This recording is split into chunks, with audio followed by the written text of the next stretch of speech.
Hello दोस्तों, कैसे हैं सब? स्वागत है आप सभी का कॉमिक वर्ल्ड चैनल पर। तो चलिए दोस्तों, शुरू करते हैं राज कॉमिक्स में भेड़िया सीरीज का अगला कॉमिक्स विशेषांक, तिलंगे।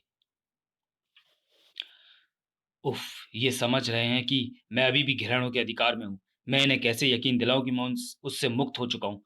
आखिर कैसे मदद कर हे प्रभु। भेड़िया जंगल का कानून है, खून के बदले खून। और तुमने जो हमारे भाइयों का खून बहाकर इस पवित्र धरती को अपवित्र किया था, आज हम उसे तुम्हारे ही खून से धोकर पवित्र करेंगे। मारो, मारो, मारो, मारो। हाँ सरदार, अब भेड़िया देवता हमारे देवता नहीं रहे। वे हैवान बन चुके हैं। हैवान, सिर्फ हैवान। हम इन्हें खत्म कर देंगे। खून का बदला खून से। भेड़िया को मार डाला। मार डालो, ये जंगल का अपराधी है। इसने ना जाने कितने बेजुबानों की हत्या की है। सिर्फ बात ही नहीं कर रहे थे वो लोग, उन्होंने अगले पल साबित भी कर दिखाया। सट, खट खट, शक शक शक। चार पांच तीर भेड़िया को छलनी करने के इरादे से उसके पास आ पहुंचे। उन अंधविश्वासी आदिवासियों को ये नहीं समझ में आया कि भेड़िया मुक्त हो चुका है उस बुराई से जो उसके साथ लगी थी। और अगर कुछ समय और रहती तो शायद आज सब तबाह हो गया होता। नहीं, मैं अब शक। सदे हुए हाथों का अचूक निशाना। आदिवासियों के दिमाग में तो एक ही बात उमड़ रही थी कि बस मौत। और वो भी भेड़िया की। भेड़िया, अब तुम्हारी कोई नहीं सुनेगा। हमने तुम्हें देवता माना और तुमने हमारे साथ धोखा किया। शक नहीं सरदार, सुनो तो सही। मैं तो उस दिन ही घिराणों से मुक्त हो गया था। भेड़िया को निरुत्तर कर रहे थे वे तीर। और तीरों का उत्तर सिर्फ एक ही होता है, सामने वाले की मौत। जिसे भेड़िया बंदर की तरह बंदर की माफिक बसता जा रहा था, बसता फिर रहा था। आह, शक शक। सरदार सुनो तो। असहाय तक भेड़िया सिर्फ छोटी मोटी पुकार ही कर सकता था, क्योंकि अगर वो उनके खिलाफ कोई कार्रवाई करता तो उनका क्रोध और भड़क उठता। और फिर सबसे बड़ी बात थी कि वो अपने ही संरक्षित लोगों को नुकसान पहुंचाता भी तो कैसे। मैं इन्हें कैसे समझाऊं। कैसे ना कैसे कोशिश करके भेड़िया सरदार तक पहुंचा। सुनो सरदार, उस लड़की तिरंगा ने मुझे प्रेत मुक्त कर दिया था, तुमने देखा तो था? नहीं, उस वक्त तो उसने सिर्फ तुम्हें पकड़ा था। हम सब जानते हैं भेड़िया, तुम हमें मूर्ख मत बनाओ। अब उन मोटी बुद्धि वालों को कौन समझाए कि असलियत क्या है। सारे आदिवासी तो श्रीलंका के 16 रन के वार के पश्चात ही भाग गए थे। अब तो यहाँ से बच निकलने में ही भलाई है। भेड़िया अपने शरीर की सारी फुर्ती लगा कर बचा रहा था अपने आप को। आह, मुझे जल्दी कोई उपाय करना चाहिए। ओ हाँ, ये बिल्कुल ठीक रहेगा। पास ही नदी देख खुश हो उठा भेड़िया और क्षण की देरी किए बिना अपनी हड्डियों की परवाह छोड़ कूद पड़ा उसमें। सरदार, भेड़िया तो बचने में कामयाब हो गया, लेकिन हम पूरे जंगल में यह बात फैला देंगे और कोई भी जगह नहीं छोड़ेंगे जहां वो क्षण भर के लिए रुक सके। ठीक कहते हो गोगी। पूरे जंगल में यह बात फैला दो कि भेड़िया गद्दार है। इस बार तो आदिवासियों से बच गया भेड़िया, लेकिन और खतरों से अनजान वो बढ़ता जा रहा था आगे की ओर।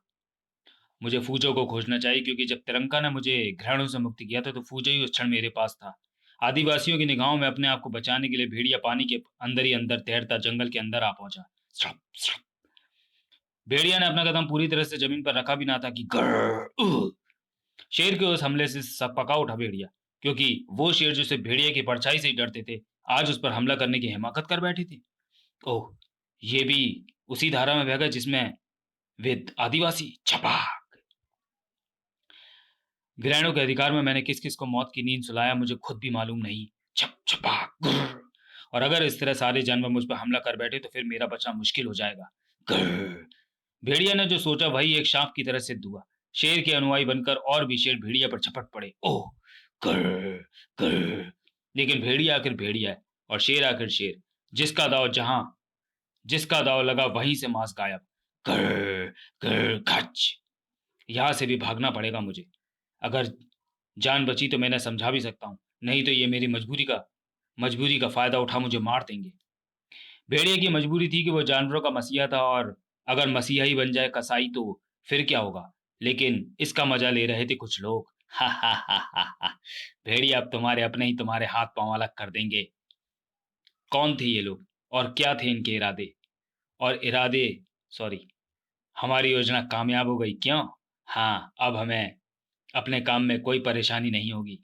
और इनके इरादे जो भी हों, लेकिन अभी तो सिर्फ भेड़िया ही जूझ रहा था मुसीबतों से।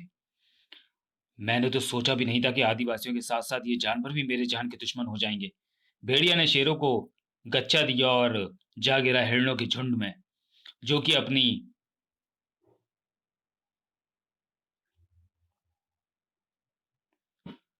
जो जो कि अपनी भलमानसत के लिए मशहूर है। खर खर, ओह ये भी! सींग मार मार कर भेड़िया के शरीर पर जख्म बना दिए उन हिरणों ने। आह! था था था था। उफ, इनका क्या करूं? इस तरह तो लगता है सारा जंगल ही मेरे खिलाफ हो गया होगा। मैं इन्हें मार भी नहीं सकता, क्या करूं? यहां से तो भागना ही पड़ेगा, लेकिन भागकर मैं जाऊंगा कहाँ? अगर इस तरह से जंगल के सारे जानवर मेरे पीछे पड़ गए, तो मुझे लगता है कि जंगल का एक कोना भी मेरे छुपने के लिए नहीं बचेगा। भेड़िया के कदम जैसे जैसे जंगल में बढ़ते चले गए, जानवरों की संख्या भी वैसे ही वैसे बढ़ती चली गई। ओह, ये तो सारे के सारे जानवर ही मेरे पीछे पड़ गए। अपनी जान बचाने के लिए भेड़िया ना जाने कहाँ कहाँ भागा। पत्थरों पर, पानी में, पेड़ों पर, या फिर जंगल के मैदान में, या फिर घनी झाड़ियों में।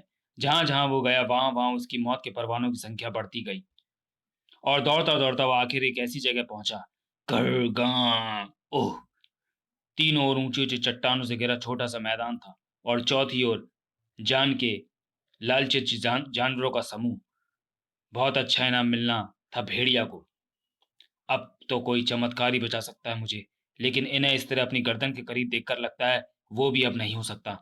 बचने के लिए कहीं से भी 1 इंच रास्ता नजर नहीं आ रहा था। इतने जान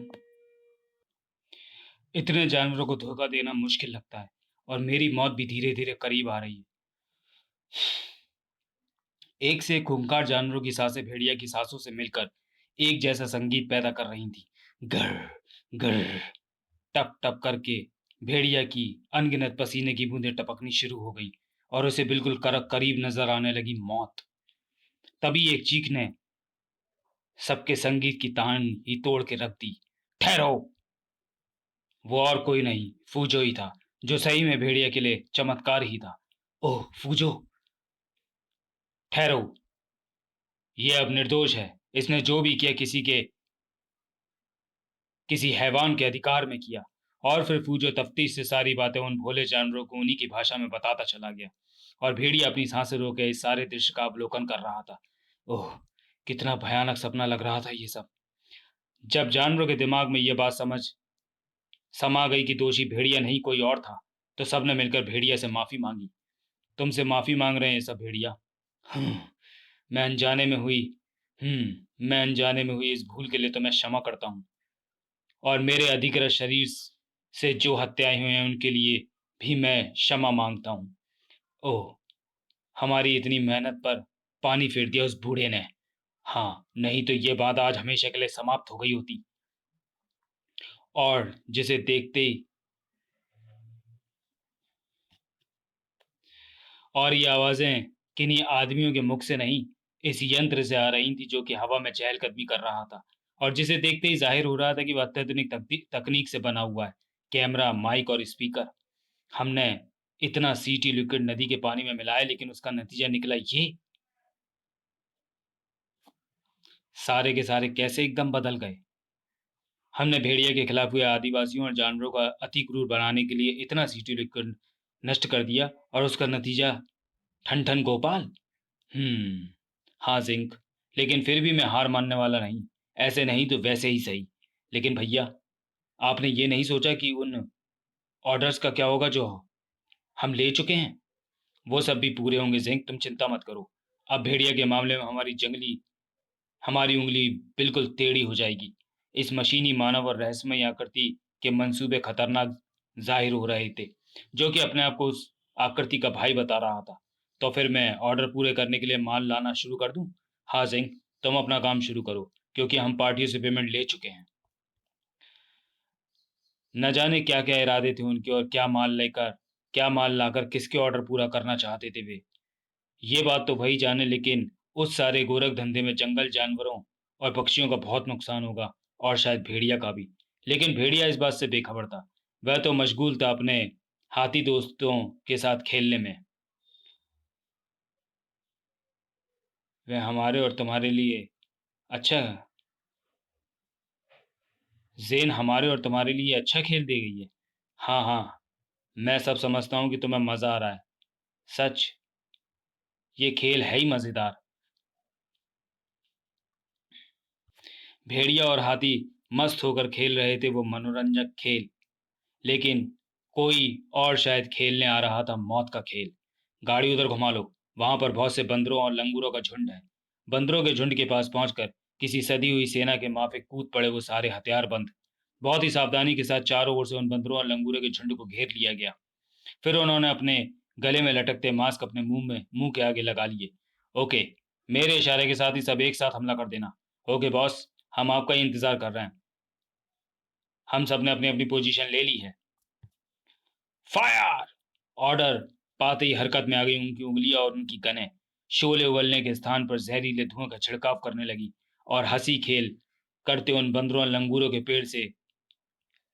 को पेड़ से पके फल की तरह गिराने लगी वो पीली पीली सी हवा। और देखते ही देखते वो सारे बंदर जमीन पर औंधे पड़े थे। और अगला आदेश मिलते ही उन्होंने बेहोश बंदरों को इकट्ठा किया। फिर उन्हें लाया गया उस खड़ी हुई गाड़ी में। सभी जल्दी अड्डे पर पहुंचो, जल्दी। भोले भाले जानवरों को इस खतरनाक तरीके से पकड़ने से ही पता चल रहा था कि इस अड्डे के भीतर उन पर कोई रिसर्च तो करेंगे नहीं, जरूर कोई गैरकानूनी काम लेंगे। जिस प्रकार से उनके हथियार और उपकरण अत्याधुनिक थे, उसी प्रकार से उनका ऑपरेशन थिएटर भी अत्याधुनिक था, जहां पर इंसानों के पूर्वज के वो अंग निकाले जाने थे जिनसे शरीर का संचालन होता है। इन सबको संचालित कर रहा था जिंक। इनके शरीरों से इनके सारे महत्वपूर्ण अंग निकाल लो और सावधानी से उसकी पैकिंग कर लो। हम तो तैयार हैं बॉस। और फिर पेशेवर कसाईयों की तरह लग गए सारे उन जिस्मों से उनके अंगों को अलग करने में। वे बंदर के जो अंग उन शरीरों से बाहर निकाल रहे थे, उससे साफ जाहिर होता है कि ये वो महत्वपूर्ण अंग है जिनके प्रत्यारोपण पर सरकार ने अवरोध लगा रखा है। बहुत ही घिनौना कार्य कर रहे थे वे लोग। चंद घंटों की चीर फाड़ के बाद उन्होंने उन सबके शरीरों से सारे अंगों को जुदा कर दिया और उनके शरीरों को एक गाड़ी में इस तरह ठूस ठूस कर भर दिया मानो गंदे कपड़े भर भर गए हों। और जैसे कि हर अपराधी करता है, काम की चीज रखकर बेकार माल फेंक देता है, वैसा शायद ये भी करने वाले हैं। तुम इन सब बॉडियों को ट्रॉली में भरकर नीचे पहुंचा दो। Okay boss. और नीचे जैक होगा, उसे बोलना कि इसे ठिकाने लगा दे। Yes boss. ट्रॉली से सारे शरीर नीचे लाए गए और उन्हें एक फ्रीजर में डाला गया। अब फेंकना ही है तो इतनी हिफाजत क्यों? ओके सैम, मेरा काम अब खत्म। ठीक है, अब तो हमारा ही काम रह गया है। चल डेविड, इसे इसकी जगह पर पहुंचा दें। सैम, मेरी समझ में एक बात नहीं आई कि वे ऐसा बेकार का माल वहां क्यों फेंकते हैं। सीधी सी बात है डेविड, वो लोग तो भूतनियों के भी सॉरी ये लोग तो गुठलियों के भी दाम ले लेते हैं। इसी कारण तो इतना बड़ा कारोबार चला पा रहे हैं। चल भाई, हमें तो अपनी ड्यूटी करनी है और पैसा कमाना है बस। सही कहते हो सैम, चलो घर। अनजान गुफा से निकलकर ट्रक जंगल की कच्ची सड़क पर दौड़ रहा था। ऐसी सड़क पर तो अपने पेट का मलीदा बन जाता है। शांत बैठे रहो, अभी सब खत्म हो जाएगा। वाह, थोड़ा सा तो आराम मिला। उस ट्रक में उस ट्रक ने जहां तक जाना था वहां से होकर जल्दी वापस आ गया। कितना पाप करते हैं ये डेविड, और इन सब जानवरों का मांस बेच देते हैं उनको, जो कि इंसानों को मांस बेचते हैं। हमारे धंधे में पाप पुण्य नहीं देखा जाता डेविड। जिंक के पास बॉस, हम सारा माल अपनी आ, आपकी बताई जगह पर छोड़ आए हैं। ठीक है, और पेमेंट ले ली? Yes boss. और उन्होंने पूछा है कि और माल कब तक आ जाएगा। अब तो हम उन्हें जल्दी और माल भेज देंगे सैम, क्योंकि अब चाहे कोई भी रोके, हम किसी के रोकने से रुकने वाले नहीं हैं। जालिमों को सफलता मिली अपने काले धंधे में, और भेड़िया को सफलता मिली अपनी साख जमाने में उन जानवरों में जो कि खिलाफत कर बैठे थे। शाबाश, और लकड़ियां ले आओ। अभी तो और जरूरत पड़ेगी इन मछलियों को भूनने में। ची ची ची, लाता हूँ। दावत होने वाली है ऐसा लग रहा है। अरे वाह, भूरे ने तो एक और मछली पकड़ ली। पुफ पुफ पुफ। भेड़िया के पास चिंपैंजी और भेड़िया लगे हुए थे उस दावत की तैयारी में। भूरा, ये तो पक गई, अब बाकी की दो और पका ली जाएं। तभी फूजो भी जश्न में शामिल हो गया। अरे वाह भेड़िया, रोहू मछली का नरम नरम गोश्त खाने की तैयारी कर रहे हो। आओ फूजो, मैं तो अपने दोस्तों को दावत दे रहा था। चलो अच्छा हुआ, इस बहाने ये भी पके हुए भोजन का स्वाद चख लेंगे। हाँ फूजो, जब से जैन यह भोजन पका पकड़ना पकाना सिखा गई है, तब से तो तब से मुझे भी कच्चा भोजन अच्छा नहीं लगता। तभी भूरा ने खरगोश की गर्दन पकड़ ली, लेकिन नहीं भूरा, इसे छोड़ दो। मैंने तुम्हें सिखाया है ना कि अपने से छोटे जानवरों को जब तक मजबूरी ना हो मत मारो। फिर अब तो मैंने तुम्हें मछली पकड़ना भी सिखा दिया है। Woof woof. ठीक है, गलती हो गई, मुझे माफ कर दो। ठीक है, जाओ, अब दो एक मछली और पकड़ लो, क्योंकि तुम्हारे फूजो चाचा भी खाएंगे। Woof woof. शाबाश भेड़िया, इस तरह से ही इनमें प्रेम की भावना पनपेगी। लेकिन कितना अच्छा होता अगर शेर भी जानवर मारने की बजाय मछली पकड़ कर खाता। वो भी हो जाएगा फूजो, इसमें इसमें कौन सी मुश्किल बात है। हाँ, फिर तो जंगल से हिंसा ही मिट जाएगी। जल्दी सारे लुत्फ ले रहे थे इस लाजवाब दावत का। वाह, वुफ वुफ। धन्यवाद दोस्तों। आज पेंजी नहीं आया, बोल रहा था आज भी केले लाएगा। ची ची ची। वो आएगा जरूर। ठीक है, देख लेते हैं वो आज सच्चा बनता है या झूठा। ची ची ची। नहीं, वो जरूर आएगा। अच्छा भाई, गुस्सा क्यों कर रही हो? मैं तो मजाक कर रहा था। दोपहर के पके हुए सूरज के साथ शुरू हुई दावत डूबते सूरज के साथ समाप्त हो चुकी थी, और चिंता हो रही थी मादा चिंपैंजी को, क्योंकि उसका पैंजी अभी तक नहीं आया था। तो चलिए दोस्तों, वीडियो को यहीं समाप्त करते हैं और मिलते हैं भेड़िया की कॉमिक्स तिलंगे के दूसरे भाग में अगले वीडियो में। तब तक के लिए धन्यवाद।